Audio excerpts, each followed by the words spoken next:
আল্লাহ সুবহানাহু ওয়া তাআলা কাফের বেঈমানদের এই কথাটা কোরআনুল কারীমের মধ্যে আল্লাহ রাব্বুল আলামিন সুন্দর করে নোট করে দিলেন। আল্লাহ পাক রব্বুল আলামিন বলেন, ওয়াকালাল্লাযীনা কাফারু লা তাসমাউ লিহাযাল কুরআন ওয়ালগাউ ফীহি লাআল্লাকুম তাগলিবুন।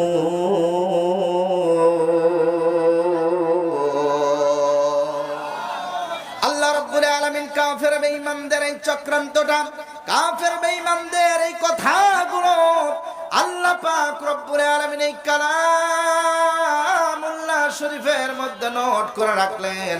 কাফের বেঈমানরা তারা একটা সিদ্ধান্তে উপনীত হলো, মুহাম্মদ নবী যেখানে কোরআনের কথা বলে, মুহাম্মদ নবী যেই জায়গায় কালিমার দাওয়াত দেয়, ওই কালিমার দাওয়াত তোমরা বন্ধ করে দাও, যাতে করে মানুষগুলো মুহাম্মদ নবীর ধর্ম পালন করতে না পারে। জোরে কোন নাউজুবিল্লাহ।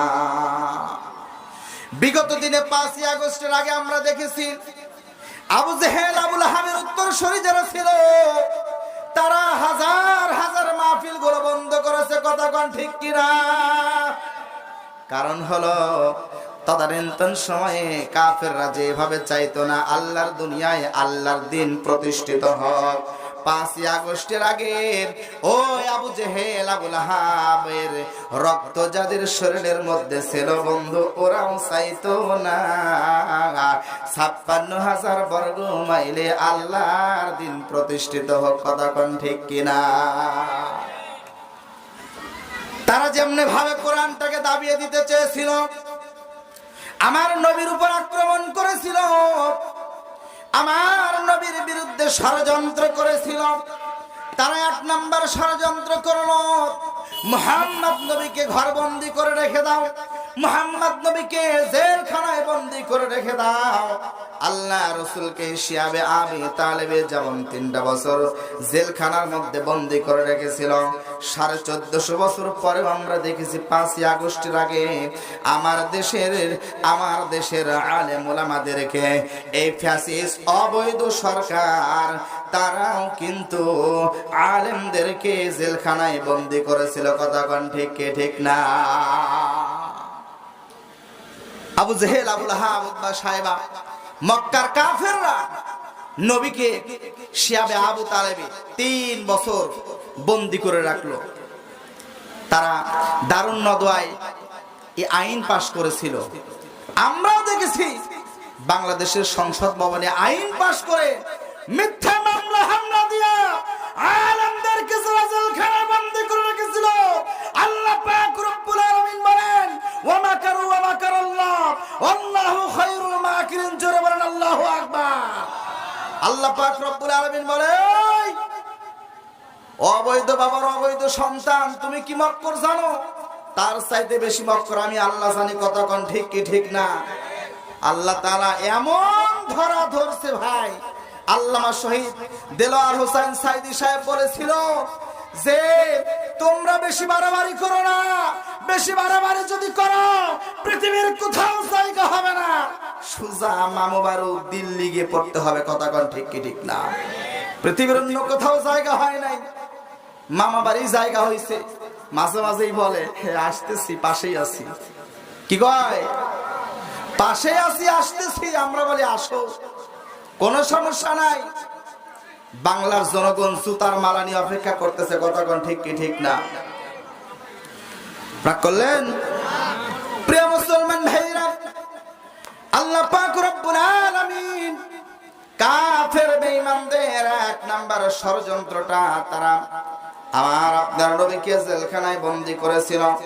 1450 বছর আগে আল্লাহ উলামা ওয়ারাসাতুল আম্বিয়া যারা আলেমদেরকে জেলখানায় বন্দি করে রেখেছিল, তারা 2 নাম্বার কাফের বেঈমানেরা আমার নবীজির বিরুদ্ধে ষড়যন্ত্র করেছিল। নবীকে দেশ ছাড়া করে দাও, নবী যেন মক্কায় আর না থাকতে পারে। জোরে কোন নাউজুবিল্লাহ। কাফেররা 2 নাম্বার ষড়যন্ত্র করলো, মুহাম্মদ নবী আব্দুল্লাহর এতিম পোলা, এই ব্যক্তিটা যেন মক্কায় না থাকতে পারে, দেশান্তর করে দাও। 1450 বছর পরে দেখেন বাংলাদেশের অহংকার ডক্টর মিজানুর রহমান আজহারি ভাই দেশে থাকতে পারে নাই। কথা কন, দেশে থাকতে পারে নাই। বাংলাদেশের অসংখ্য হাজারো আলেম দেশে থাকতে পারে নাই।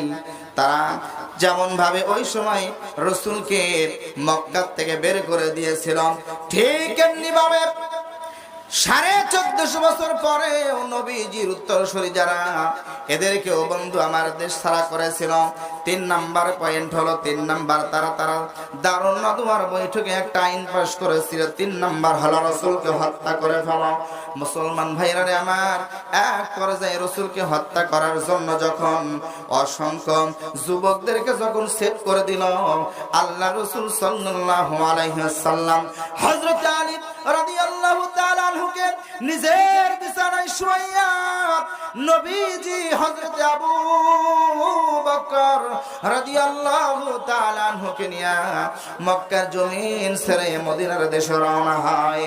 প্রিয় মুসলমান ভাইয়েরা আমার, ওই সময় নবীজি যাতে ঘর থেকে বের না হতে পারে, নবীজিকে হত্যা করার জন্য মক্কার কাফের লিডাররা যেমন ভাবে যুবকদের সেট করেছিল, যেমন ভাবে বাহিনী গঠন করেছিল, 1450 বছর আগে কুত্তালিক নামে একটা দল আমাদের দেশে ছিল, যারা প্রশাসনের সঙ্গে থেকে আলেমদের উপর, মাজলুম জনগণের উপর জুলুম করেছিল। কথা কোন ঠিক কিনা?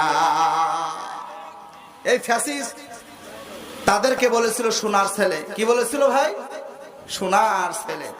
সোনার ছেলে কারা তোমরা চিনতে পারো নাই?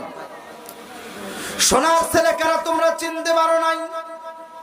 সোনার ছেলে তো তারাই যারা শেষ রাতে তাহাজ্জুদের নামাজ পড়ে আমার মাওলার দরবারে কেঁদেছে, যারা আল্লাহর 30 পারা কোরআন বুকে নিয়ে মানুষদের জন্য কেঁদেছে, আমাদের আত্মীয় স্বজনদের জন্য কেঁদেছে, যারা 30 পারা কোরআন সিনার মধ্যে নিয়ে বাংলার জমিনের জন্য কেঁদেছে, এরাই হলো সোনার ছেলে। আর যারা জীবনে কোনোদিন নামাজ পড়ে না, জীবনে কোনোদিন রোজা করে না, জীবনে কোনোদিন ভালো ভালো কাজের আঞ্জাম দেয় না, এই বদমাইশদেরকে আমার দেশের এক শ্রেণীর বেঈমানরা সোনার ছেলে বলেছিল। কথা কোন ঠিক কি ঠিক না? প্রিয় মুসলমান ভাইরা, নবীজি সাল্লাল্লাহু আলাইহি ওয়াসাল্লামকে হত্যা করার যখন ষড়যন্ত্র করে দিল, আল্লাহ পাক রব্বুল আলামিন কথাগুলো কোরআনুল কারীমের মধ্যে সেট করে দিয়েছেন। প্রিয় মুসলমান ভাইরা, আমরা দেখতে পেয়েছি 1450 বছর আগে আমার আপনার নবীকে যেভাবে তারা হত্যা করার জন্য ষড়যন্ত্র করেছিল, সাহাবীদেরকে যেভাবে হত্যা করেছিল, মাজলুম ব্যক্তিদেরকে তারা যেভাবে হত্যা করেছিল, আমরা 1450 বছর পরেও দেখেছি এই 56,000 বর্গ মাইলে যারা এসেছিল বাংলাদেশে ইসলামের রাজ কায়েম হবে, বাংলাদেশের সব মানুষগুলো ইসলামী ছায়া তলে আসবে, বাংলাদেশের সব মানুষগুলো কালিমাওয়ালা হবে, ইসলাম প্রিয় হবে, কোরআন প্রেমে করা হবে। বাংলাদেশের সংসদ ভবন থেকে 5 ওয়াক্ত নামাজের বিল উত্থাপন হবে, সুদ ভিত্তিক অর্থনীতি বন্ধ করে দিয়া যাকাত ভিত্তিক অর্থনীতি কায়েম হবে। যারা চেয়েছিল এই দলের 1 নয় 2 নয় বলিষ্ঠ 11 জন আলেমদেরকে তারা ষড়যন্ত্র করে ট্রাইব্যুনালের নাম দিয়া তারা এই দেশের আলেমদেরকে জুলুম নির্যাতন করে হত্যা করেছে। কথা কোন ঠিক কি ঠিক না? কি দোষ ছিল আল্লামা দেলোয়ার হোসেন সাইদি সাহেব? গোটা পৃথিবীতে বাংলা ভাষাভাষী যত মানুষ ছিল আছে, প্রত্যেকটা জায়গায় আল্লামা দেলোয়ার হোসেন সাইদি সাহেবের ক্যাসেট বাজতো। কথা কোন ঠিক কি ঠিক না? আন্তর্জাতিক পর্যায়ের যে আলেম ছিল,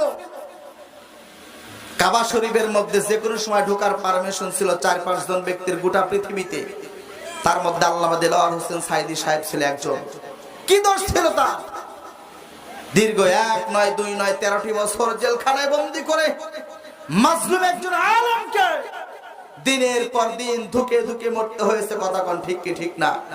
ওই দিন আমরা ভুলে যাই নাই, সময় একদিন আমাদেরও আসবে ইনশাআল্লাহ। কষ্ট লাগে প্রিয় মুসলমান ভাইয়েরা, তাহলে শোনেন, আল্লাহ পাক রব্বুল আলামিনের হাবিব সাল্লাল্লাহু আলাইহি ওয়াসাল্লামের উপরে যখন 30 পারা কোরআন নাজিল হয়ে গেল, নবীজি মক্কার জমিনে ঘুরে ঘুরে দিনের কাজ করতেছিল, দিনের প্রচার করতেছিল। এমন সময় মক্কার কাফের বেঈমানরা নবীকে বাধা দিল। কারণ মক্কার কাফের বেঈমানরা তারা চাইতো না মক্কা ইসলাম প্রতিষ্ঠিত হোক। আজ আমাদের দেশে এক শ্রেণীর মানুষ আছে যারা চায় না পার্লামেন্টে আল্লাহর কোরআন যাক। কথা কোন আছে না নাই? আল্লাহ সুবহানাহু ওয়া তাআলা কাফের বেঈমানদের লক্ষ্য করে বললেন, ইউরিদুনা লিইউতফিউ নূরাল্লাহি বিআফওয়াহিহিম ওয়াল্লাহু মুতিম্মু নূরিহি ওয়ালাউ কারিহাল কাফিরুন।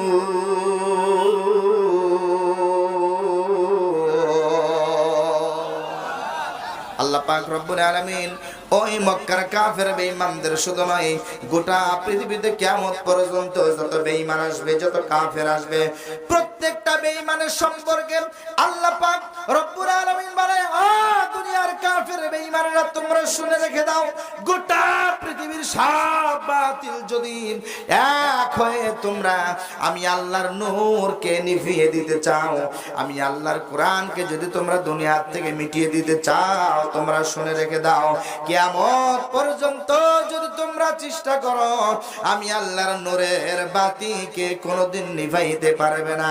জোরে কোন সুবহানাল্লাহ।